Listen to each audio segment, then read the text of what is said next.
The stars had watched humanity for a very long time. They had seen the first fires burning in dark caves. They had seen the first ships sailing across angry oceans.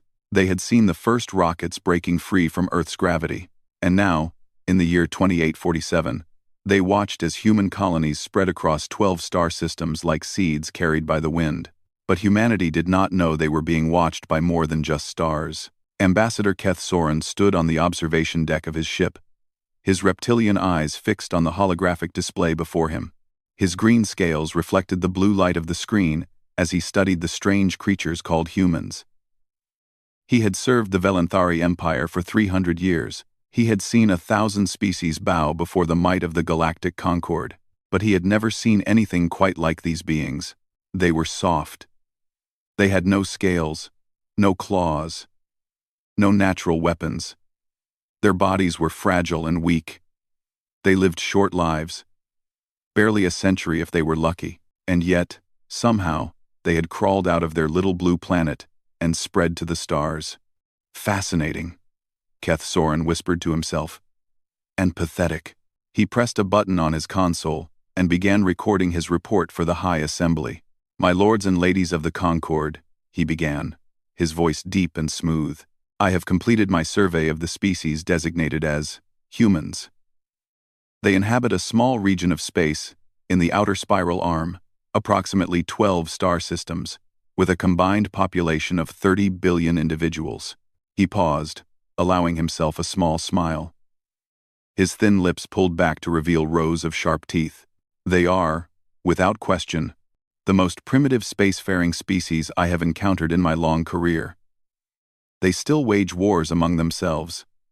They are driven by emotion, rather than logic.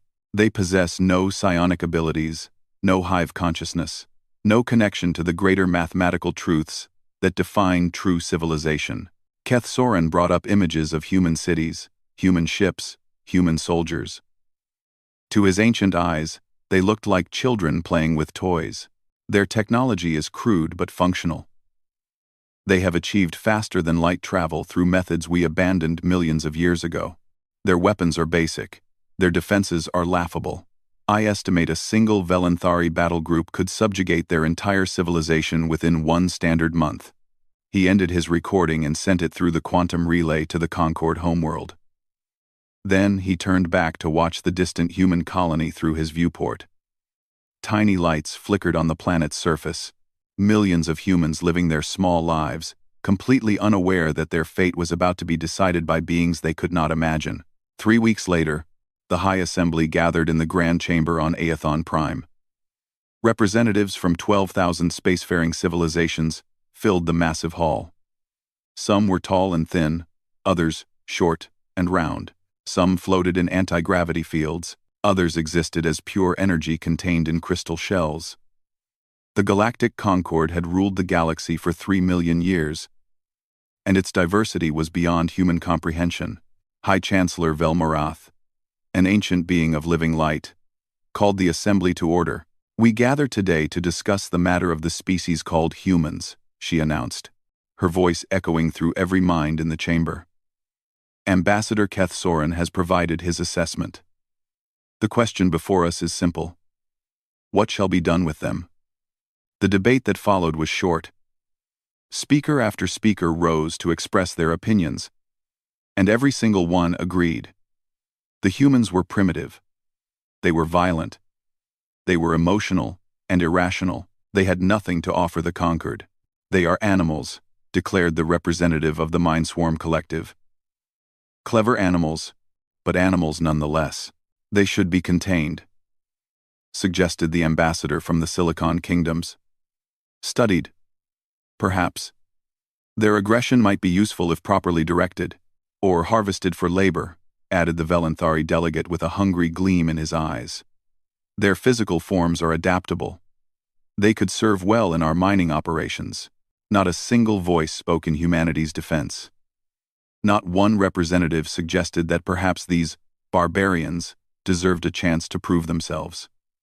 The Concord had existed for 3 million years. They had seen countless species rise and fall. They knew, with absolute certainty, that they understood how the universe worked. The vote was unanimous. "It is decided," High Chancellor Velmorath announced.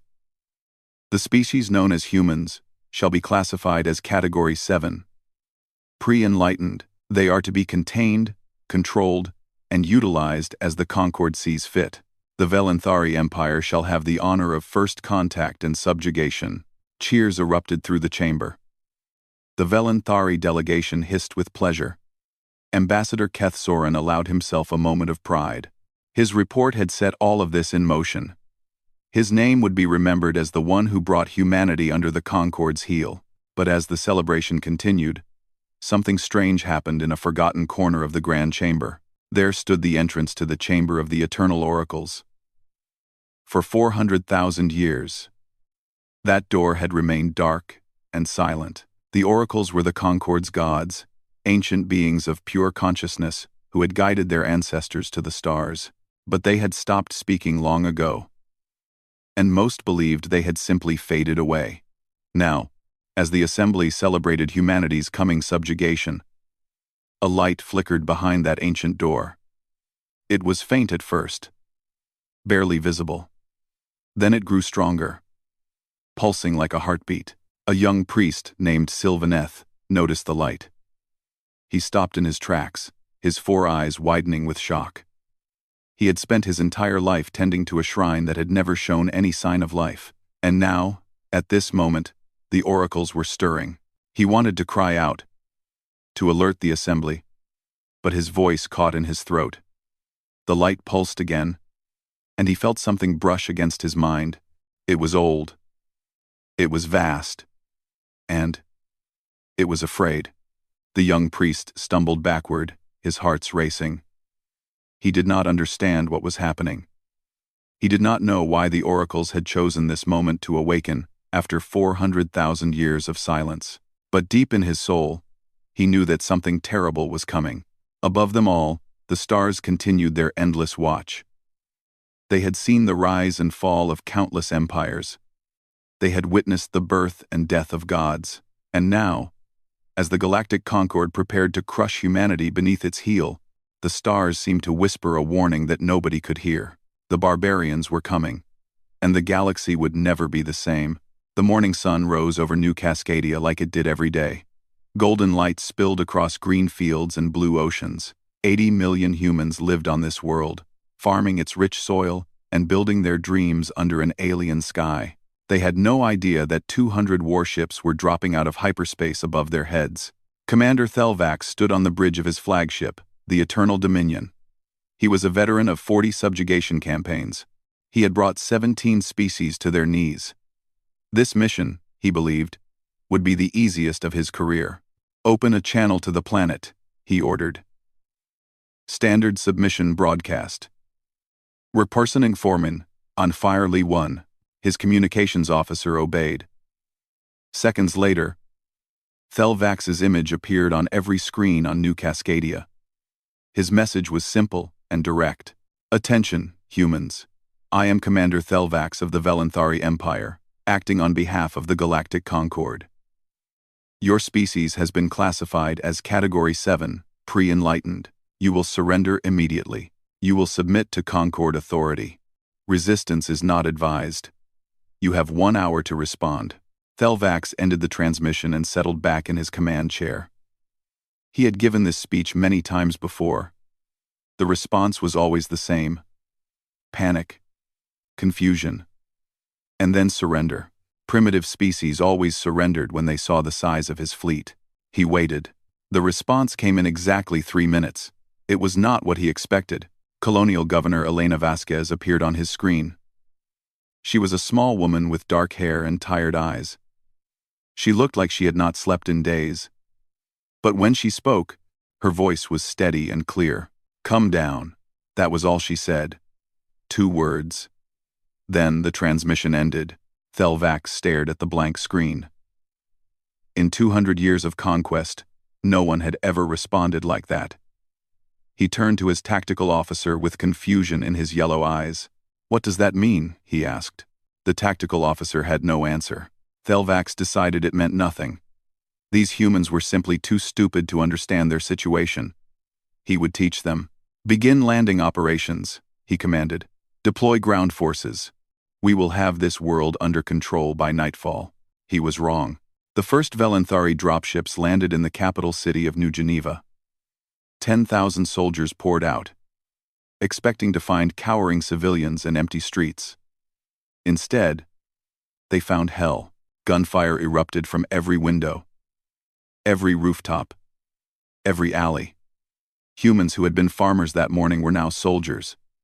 Teachers had become snipers. Factory workers had become bomb makers. The people of New Cascadia had not spent their hour preparing to surrender. They had spent it preparing to fight. Sergeant Corax was one of the first to die.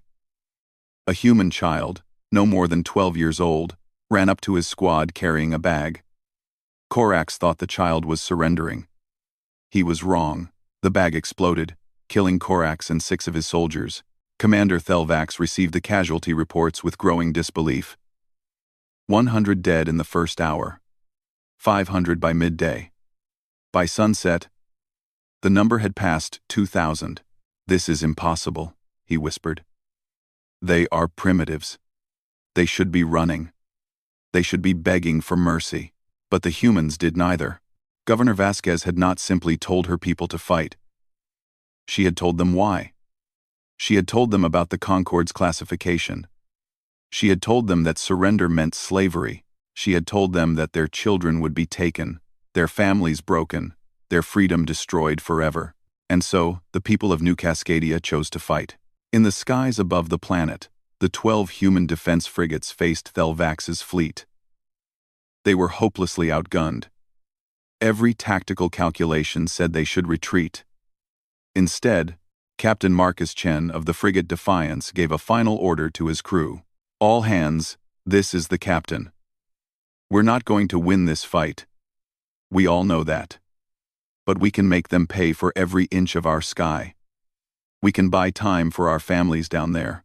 We can show these alien bastards what humans are made of. He paused, looking at the faces of his crew. Some were crying, some were praying, but none of them were running. It has been an honor, Chen said. Now let's go make them remember us. The Defiance accelerated toward the nearest Velanthari carrier. Enemy fire tore through its hull. Explosions ripped through its decks. But Captain Chen held course until the very end. His frigate slammed into the carrier's engine section at full speed. Both ships died in a ball of fire that lit up the sky. One by one, the other human frigates did the same. They did not retreat. They did not surrender. They turned themselves into weapons and took as many enemies as they could with them. The battle for New Cascadia lasted 3 months. 3 months of house-to-house fighting, 3 months of ambushes and traps, and desperate last stands. The Velanthari had expected 6 hours. They had prepared for maybe 6 days. But these humans would not break. They would not bend. They would not give up. The war only ended when there was almost no one left to fight. Governor Vasquez died, leading a final charge against a Velanthari command post. She killed 11 soldiers with her bare hands before they finally brought her down. She was 63 years old. When it was over, the Velanthari had won. New Cascadia belonged to the Concord, but the victory tasted like ashes. Commander Thelvax walked through the ruins of New Geneva on the final day. Smoke rose from shattered buildings. Bodies lay in the streets, human and Velanthari alike. He had lost 40,000 soldiers, more than he had lost in his entire career combined, more than the Empire had lost in the last century of conquests. He stopped beside the body of a human woman. She was old, with white hair stained red with blood. A farming tool was clutched in her dead hands. She had died, fighting with a rake. Thelvax stared at her for a long time. He had called these creatures barbarians. He had called them primitives. He had expected them to surrender like every other species he had conquered, but they had not surrendered. They had fought until their last breath. Old women with farming tools, children with bombs, soldiers who turned their ships into missiles. They had known they could not win, and they had fought anyway. For the first time in 200 years, Commander Thelvax felt something cold spreading through his chest. It took him a moment to recognize the feeling. It was doubt. Far away, on the sacred moon of Aethon Prime, the light in the chamber of the eternal oracles burned brighter than ever. The priests gathered outside the ancient door, their faces pale with fear and wonder. The oracles had been silent for 400,000 years. Now they were waking up, and they had something to say about humanity. The sacred moon of Aethon Prime had been the spiritual heart of the galactic concord for 3 million years. Temples covered its surface like a second skin. Billions of pilgrims visited each year to pray to the eternal oracles, the godlike beings who had guided their ancestors to the stars. But the oracles had stopped speaking 400,000 years ago. The temples had become museums. The prayers had become traditions with no meaning. Most citizens of the Concord believed the oracles were dead or gone. They kept the rituals out of habit, nothing more. High Priest Sylvaneth had devoted his entire life to serving silent gods. He had been born on Aethon Prime. He had trained in the ancient ways. He had performed the sacred ceremonies every day for 200 years, never expecting an answer. Now he stood before the chamber of the eternal oracles, and the door was glowing. His 4 hearts raced as he reached for the ancient handle. His hands trembled. Behind him, a crowd of lesser priests watched with wide eyes. None of them had ever seen the chamber open. None of them knew what waited inside. The door swung open without a sound. Light poured out, golden and warm and impossibly old. Sylvaneth stepped into the chamber and fell to his knees. He could not help himself. The presence inside was overwhelming. It was like standing at the bottom of an ocean made of pure thought. The oracles were awake. They manifested as columns of light, 12 of them arranged in a circle around the chamber. Each one represented a different aspect of existence. Time, space, matter, energy, life, death, and 6 others that had no names in any language. For a long moment, there was silence. Then the oracles spoke. Their voice was not a single sound, but 12 voices woven together into one. It echoed not in the air but directly inside Sylvaneth's mind. It was the most beautiful and terrifying thing he had ever experienced. "We have waited," the oracle said. "We have watched. We have been silent because there was nothing to say. But now we must speak. Now you must listen." Sylvaneth bowed his head. "I am listening, eternal ones. You have made a terrible mistake." The oracles continued. "You have done something that cannot be undone. You have awakened the inheritors. You have drawn the attention of the Deathworlders. You have made enemies of the children of Earth." The high priest looked up in confusion. "The humans? But they are primitives. They are barbarians. They have already been defeated." The light in the chamber flickered. When the oracles spoke again, their voice carried something that sounded almost like sorrow. "You understand nothing. Let us show you the truth." Images flooded Sylvaneth's mind. He saw things that no living being had seen for 3 million years. He saw the architects, the godlike beings who had created the oracles themselves. They had been the most powerful civilization in the history of the universe. They had seeded life across 1 billion worlds. They had built wonders that modern science could not imagine, and they had been afraid of humans. The oracles showed him Earth as it was 3 million years ago, a violent, angry world. Volcanoes covered its surface. Meteors fell from the sky. Ice ages came and went, each one killing almost everything alive. It was a death world, a planet that seemed determined to destroy all life. But one species refused to die. The humans were small and weak. They had no claws, no fangs, no natural weapons. They should have been extinct 100 times over. But every time death came for them, they adapted. They learned. They grew stronger. The architects watched this strange species with growing concern. They had created life across the galaxy, but they had never seen anything like humans. Other species evolved to fit their environment. Humans evolved to conquer theirs. Other species gave up when survival became impossible. Humans simply refused to accept that anything was impossible. They sent observers. The oracles explained. They studied the humans for 1,000 years, and what they found terrified them. The images shifted. Sylvaneth saw human tribes making tools from stone. He saw them taming fire, building shelters, hunting animals 10 times their size. He saw them burying their dead with flowers, painting pictures on cave walls, telling stories around campfires. Do you see? The oracles asked. Other species develop technology or culture. Humans developed both at the same time. Other species fight for territory or resources. Humans fight for ideas, for beliefs, for things that exist only in their minds. The architects had realized something terrifying. Humans were not just survivors. They were something new. Something the universe had never produced before. They were a species that could imagine a better future and then fight to make it real. They could believe in things they could not see. They could love things they could not touch. They could sacrifice everything for people they had never met. The architects faced a choice. The oracles continued. They could destroy humanity while it was still young and weak, or they could let it grow and hope for the best. They chose neither. Instead, they isolated Earth. They built barriers around human space that would keep them hidden for millions of years. They forbade all contact, and then, shortly after, the architects themselves disappeared from the universe. No one knew why. No one knew where they went. But the oracles had always wondered if their creators had not simply left, but run away. Now do you understand? The oracles asked. You did not conquer barbarians. You announced yourselves to the only species in the cosmos that wages war not for survival, but for vengeance. You gave them a reason to notice you, and you gave them a reason to hate you. Sylvaneth was shaking. What do we do? How do we stop them? The light in the chamber dimmed slightly. The oracle's voice grew heavy with something that sounded like regret. You cannot stop them.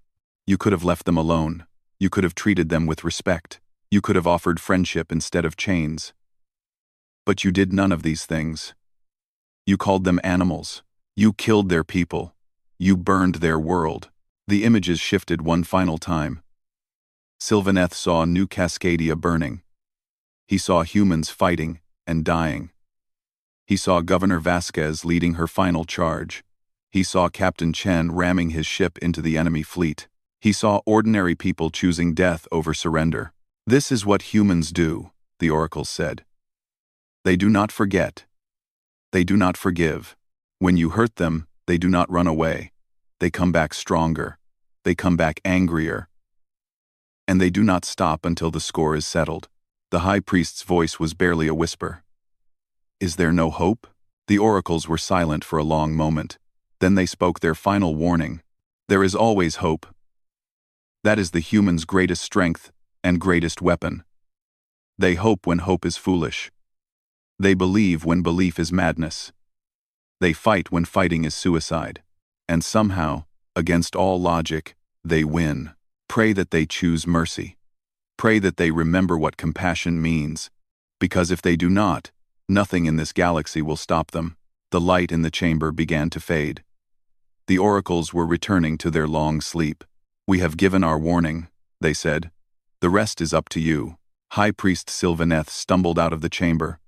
His legs would barely hold him. The other priests caught him before he fell. What did they say? Someone asked. What did the oracles tell you? Sylvaneth looked up at the stars. Somewhere out there, 30 billion humans were learning what had happened to New Cascadia. Somewhere out there, a species born on a death world was preparing to prove the oracles right. They told us, he whispered, that we should be very, very afraid. The news spread across human space like fire through dry grass. New Cascadia had fallen. 80 million people were dead or enslaved. An alien empire called the Concord had decided that humanity was nothing more than animals to be controlled. For 300 years, humans had been divided. The Earth Federation quarreled with the outer colonies. The Mars Collective refused to speak to anyone. Corporate states and independent worlds fought over territory and trade. Humanity had never agreed on anything. Until now. On Earth, The Federation Council met in emergency session. On Mars, the collective opened its sealed borders for the first time in a century. On 100 colony worlds, old enemies shook hands and made peace. The message was the same everywhere. We are one people. We have one enemy. And we will make them pay. Admiral James Okonkwo was 67 years old. He had spent his entire life studying war. Not just human wars, but the idea of war itself. He understood something that few people realized. War was not about weapons or numbers. War was about will. The side that wanted victory more would always find a way to win. Now he stood before the newly formed Human Alliance as its supreme commander. Every faction had agreed to follow his orders. Every ship, every soldier, every resource was his to command. It was the greatest military force humanity had ever assembled. It was still laughably small compared to the Concorde. They have 50,000 warships, Admiral Okonkwo said to his staff. We have 800. They have 3 million years of experience. We have 300 years. They have technology we cannot understand. We have us. He smiled. It was not a pleasant smile. That will be enough. His strategy confused everyone who saw it. The Concorde military analysts studied his movements and found no logic. Human fleets appeared in random locations, struck unexpected targets, and vanished before counterattacks could arrive. They did not try to hold territory. They did not try to protect their own worlds. They simply attacked, again and again, in ways that made no sense. But there was a pattern. Admiral Okonkwo was not trying to defeat the Concorde military. He was trying to break its spirit. Every attack targeted something symbolic. A famous monument. A sacred temple. A ship named after an ancient hero. The damage was small, but the message was clear. Nowhere was safe. Nothing was protected. The barbarians could strike anywhere, anytime.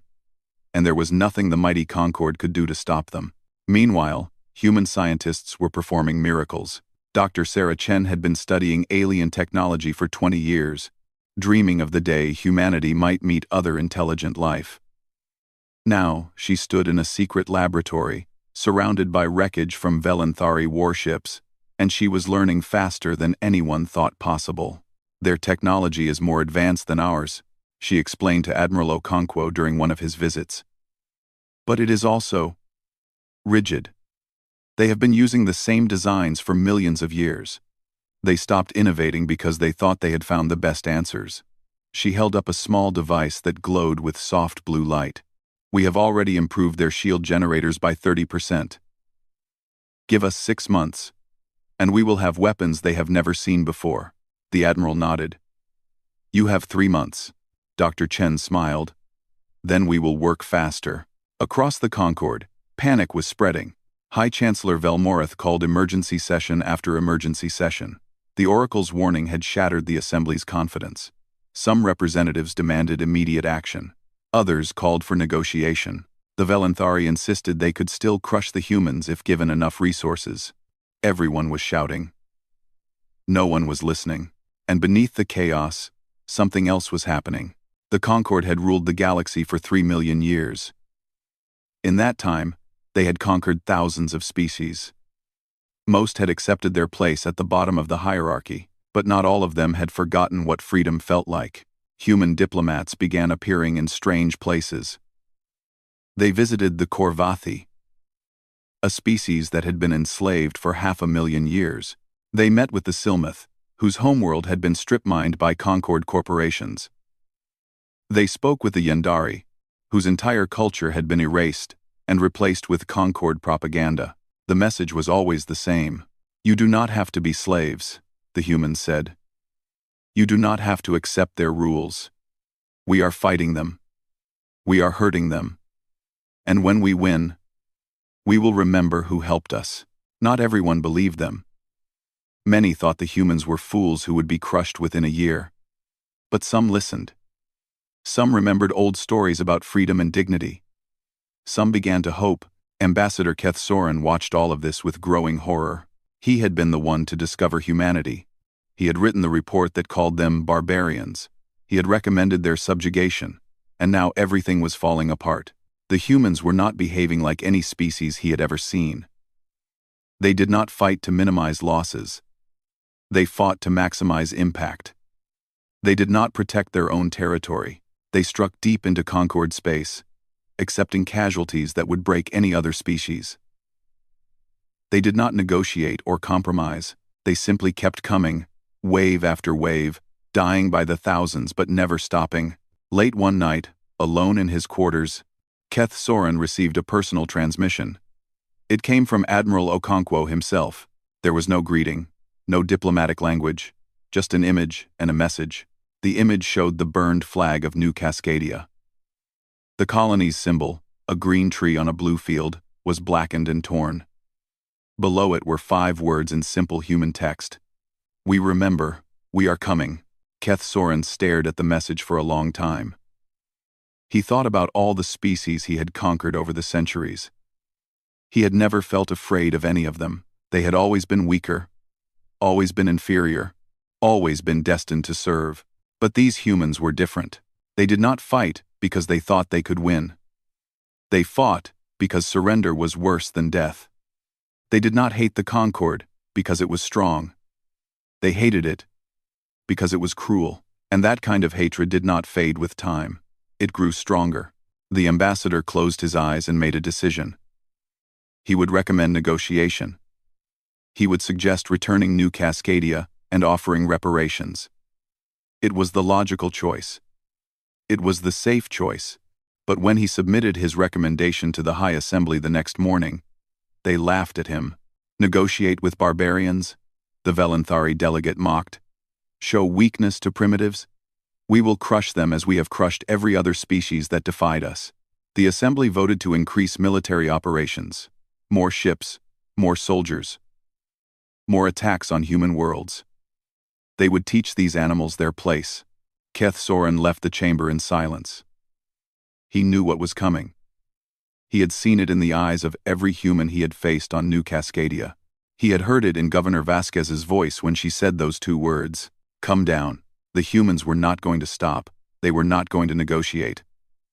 They were going to fight until they won, or until every last one of them was dead. And somehow, against all logic, Keth Soren believed they might actually win. The storm was coming. The galaxy would never be the same.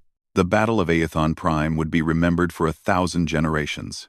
The sacred moon hung in space like a pale jewel, surrounded by the largest fleet the Concord had ever assembled. 50,000 warships formed a wall of steel and fire around the spiritual heart of their civilization. Behind them waited another 100,000 vessels from every corner of the galaxy. It was a force that could have crushed any enemy in history. Against them came 800 human ships. Admiral James Okonkwo stood on the bridge of his flagship, the Remembrance, and smiled. "They think this is about numbers," he said to his crew. "They still do not understand." He opened a channel to his entire fleet. His voice reached every human soldier, every pilot, every engineer. It also reached the Concord forces, because he wanted them to hear. "This is Admiral Okonkwo. In a few minutes, we will engage an enemy that outnumbers us 60 to 1. By every calculation, by every reasonable measure, we should lose. We probably will lose." He paused. Around him, his crew listened in silence. "But we are not fighting to survive. We are fighting for everyone who died on New Cascadia. We are fighting for Governor Vasquez and Captain Chen, and the old woman who died with a rake in her hands. We are fighting so that no one in this galaxy will ever call us barbarians again." His voice grew stronger. "They have more ships. They have better technology. They have 3 million years of history behind them. But we have something they do not. We have rage. We have love. We have the unshakable belief that what they did to us was wrong, and that wrongs must be answered. Today we answer." He closed the channel and gave the order. "All ships, attack." What followed was chaos. The human fleet did not form neat battle lines like the Concord expected. They scattered in every direction, small groups striking at weak points and disappearing before the enemy could respond. They used tactics no one had ever seen before. They turned asteroids into weapons. They hacked enemy communications. They flew directly into Concorde formations and self-destructed, taking dozens of ships with them. But the real weapon was not the humans. Across the Concorde, the enslaved species were rising. On the Korvathi homeworld, workers seized control of weapons, factories, and began producing arms for their own rebellion. The Silmith sabotaged mining operations that had stripped their planet bare for 500,000 years. The Yandari transmitted ancient songs that had been forbidden for generations, reminding their people who they had been before the conquered came. And 100 other species, on 1,000 other worlds, saw the humans fighting against impossible odds and found their courage.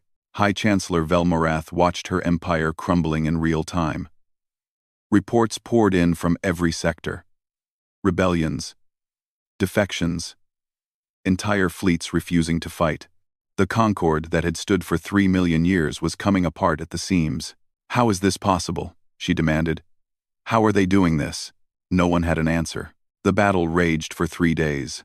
Human ships fell by the hundreds. Brave crews died in fire and silence. But for every human ship destroyed, 2 more Concorde vessels went with it. And the humans never stopped coming. They never retreated. They never asked for mercy. On the morning of the 4th day, Admiral Okonkwo led the final charge himself. The Remembrance was damaged. Half its weapons were gone. Its shields were failing. But it still flew. And it flew straight toward the conquered flagship. Commander Thelvax, who had conquered New Cascadia, watched the human ship approaching. He could have destroyed it easily.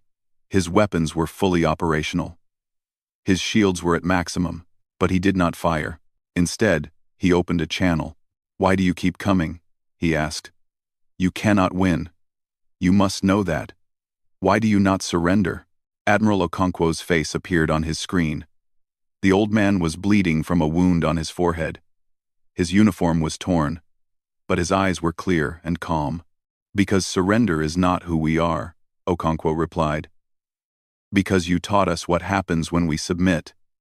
Because there are things more important than survival." "What things?" Thelvax demanded. "Freedom, dignity, justice." The Admiral smiled. "Concepts you have forgotten. Concepts we will teach you again." Behind him, something exploded. Alarms screamed. The Remembrance was dying. "You have lost this battle," Thelvax said. "Your fleet is destroyed. Your soldiers are dead. What have you accomplished?" Admiral Okonkwo looked at something off-screen. His smile widened. "Turn around," he said. "And see." Thelvax turned. 3,000 ships were emerging from hyperspace behind the Concorde fleet. But they were not human ships. They were Korvathi cruisers, Silmith destroyers, Yandari carriers, a fleet assembled from every species the Concorde had oppressed, a fleet that had answered humanity's call. And they were not alone. Across the galaxy, the enslaved were rising. The Concorde's own subjects were tearing it apart from within. The war ended not with a bang, but with a surrender. High Chancellor Velmorath appeared on every screen in the galaxy. Her light had dimmed. Her voice was weak. She announced that the Galactic Concorde was requesting terms. The fighting would stop. The subjugated species would be freed. Everything would change. Admiral Okonkwo died 3 hours later, his wounds finally catching up with him. He passed away on the bridge of the Remembrance, surrounded by his surviving crew, knowing that they had won. 1 year later, the new Galactic Assembly met for the first time. The sacred moon of Aethon Prime had been rebuilt, but instead of one species ruling over all others, representatives from 500 civilizations sat together as equals. The old hierarchy was gone. In its place was something new. Something built on respect instead of fear. Ambassador Elena Vasquez stood at the podium. She was the niece of Governor Vasquez, who had died defending New Cascadia. She had been chosen to speak for humanity on this historic day. 1 year ago, she began. You called us barbarians. You said we were animals. You tried to put us in chains. She looked out at the assembly. Thousands of faces looked back at her. Some had been enemies. Some had been slaves. Now they were all equals. We could have taken revenge. We could have done to you what you did to us. Many of my people wanted that. They wanted you to suffer as we suffered. She paused. But that is not who we choose to be. Revenge would make us no better than you were. We did not fight and die so that we could become the new oppressors. We fought so that no one would ever be oppressed again. In the rebuilt chamber of the oracles, the ancient beings watched. They had awakened to warn the galaxy about humanity. They had described humans as dangerous, unpredictable, impossible to control. But now they saw something they had not expected. The humans had won. They had every right to be cruel. They had every reason to punish the species that had hurt them. Instead, they were offering peace. They were offering partnership. They were offering the chance to build something better together. The oracles spoke, their voice reaching every mind in the assembly. We told you what humans were, they said. We warned you that they were dangerous, that they would not stop until they won, that they could not be controlled or contained. But we did not tell you the whole truth. Humans are not just warriors. They are not just survivors. They are dreamers. They imagine worlds that do not exist and then work to create them. They believe that tomorrow can be better than today, even when all evidence says otherwise. That is what makes them dangerous, and that is what makes them wonderful. We watched the architects flee from humanity 3 million years ago. We thought they were running from a threat. Now we understand. They were not running from what humans were. They were running from what humans could become. Welcome, children of Earth. We have been waiting for you. Ambassador Vasquez finished her speech. The assembly voted unanimously to accept the new Charter of Rights. Every species would be equal. Every voice would be heard. Every wrong would be addressed. Outside, the stars continued their endless dance. They had watched the rise and fall of countless empires. They had seen the birth and death of 1,000,000 civilizations, but they had never seen anything like this. A species born on a violent death world had fought its way to the stars. They had been called barbarians. They had been dismissed as animals. They had been conquered and enslaved and written off as nothing. And then they had proven everyone wrong. Not through cruelty, not through vengeance, but through hope. The universe had tried to kill humanity for 3 million years.